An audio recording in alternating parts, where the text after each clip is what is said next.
अऊज़ु बिल्लाहि मिनश्शैतानिर्रजीम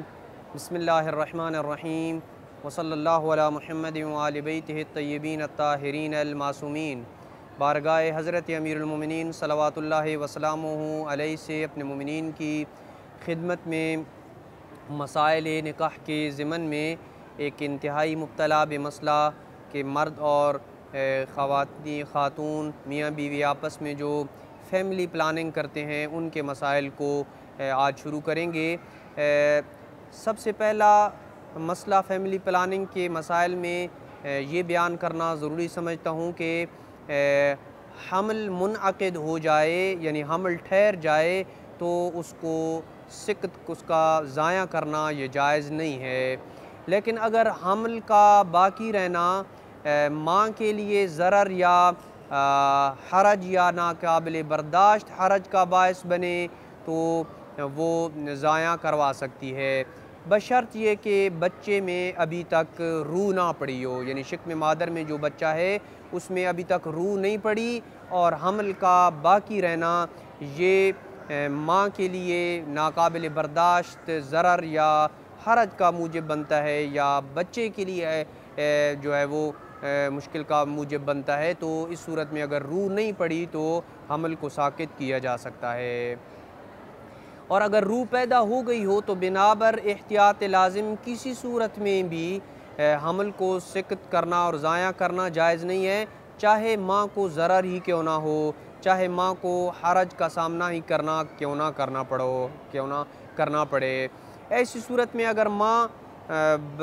हमल को ज़ाया कर देती है तो उस पर वाजिब है कि बच्चे की जो दियत है वो बाप को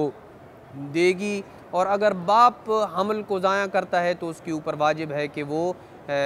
उसकी दियत जो है वो बेटे की जो है दियत है वो अपनी उस बच्चे की माँ को देगा। और अगर माँ बाप के अलावा कोई तीसरा शख्स जैसे डॉक्टर है वो हमल को ज़ाया करता है तो उसके ऊपर वाजिब है कि वो उसके वालिदैन को दियत दे, अगरचे वालिदैन के कहने के ऊपर ही क्यों ना उसने हमल को ज़ाया किया हो। यहाँ पे दियत की तफसील भी बयान कर देना ज़रूरी समझता हूँ कि दो मरहले हैं, एक है बच्चे में रूह के आ जाने के बाद का मरहला और एक है बच्चे में रूह पड़ने के से पहले का मरहला। अगर बच्चे में रूह पैदा हो जाती है और बिनाबर एहतियात लाजिम बच्चा ज़िंदा पैदा होकर सिकत की वजह से मर जाता है या रूह आ जाने के बाद ही शिक्म मादर में सिकत की वजह से उसे मार दिया जाता है, तो इस सूरत में अगर वो लड़का था यानी मुज़क्कर था, लड़का था, तो उसकी दियत जो है उसके ऊपर दो चीज़ें वाजिब होंगी, एक दियत और एक कफ़ारा। जहाँ तक दियत का ताल्लुक़ है तो वो 5250 मिसकाल जो चांदी की कीमत बाज़ार में इस वक्त मौजूद है वो देगा। अगर लड़की है तो 2625 मिसकाल चांदी की जो कीमत बनती है वो देगा। यानी जिसने भी डायरेक्ट हमल को ज़िक्र किया है, चाहे माँ ने किया है या बाप ने किया है या डॉक्टर ने किया है, डायरेक्ट जो सिकत करने का ऑपरेशन कर रहा है, चाहे वो माँ कर रही है या वो बेटा बाप कर रहा है या डॉक्टर कर रहा है, जो भी मुबाशिर तौर पे सिकत कर रहा है, ज़ाया कर रहा है, उसके ऊपर ये दियत देना वाजिब होगी। अब अगर जानबूझकर सिकत किया हो तो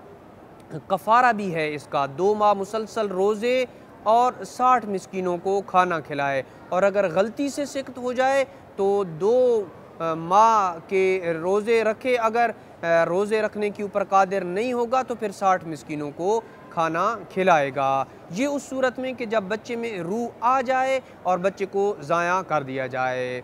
रूह आने से पहले की सूरत में बच्चे के मुख्तलिफ मराइल होते हैं। सबसे पहला मरहला नुत्फ़े का मरहला होता है कि अभी तक वो नुत्फ़ा था, इब्तिदाई हमल ठहरने के 1-2 दिन ही थे, अभी नुत्फ़े की सूरत में था और उसे ज़ाया कर दिया जाता है तो उसकी दियत जो है वो 105 मिसकाल चांदी है, चाहे लड़का हो या लड़की हो। अगर लोथड़ा हो, दूसरा मरला ये है कि नुत्फ़े से वो लोथड़े की शक्ल इख्तियार कर गया था तो उसको ज़ाया कर दिया जाता है, तो उसकी दियत 210 मिसकाल चांदी है। तीसरा मरहला ये होगा,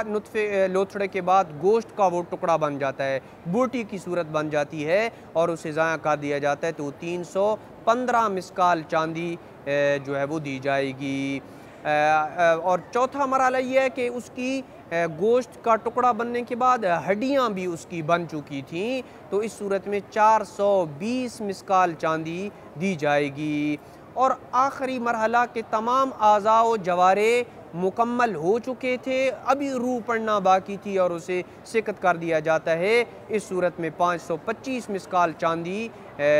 जो है बतौर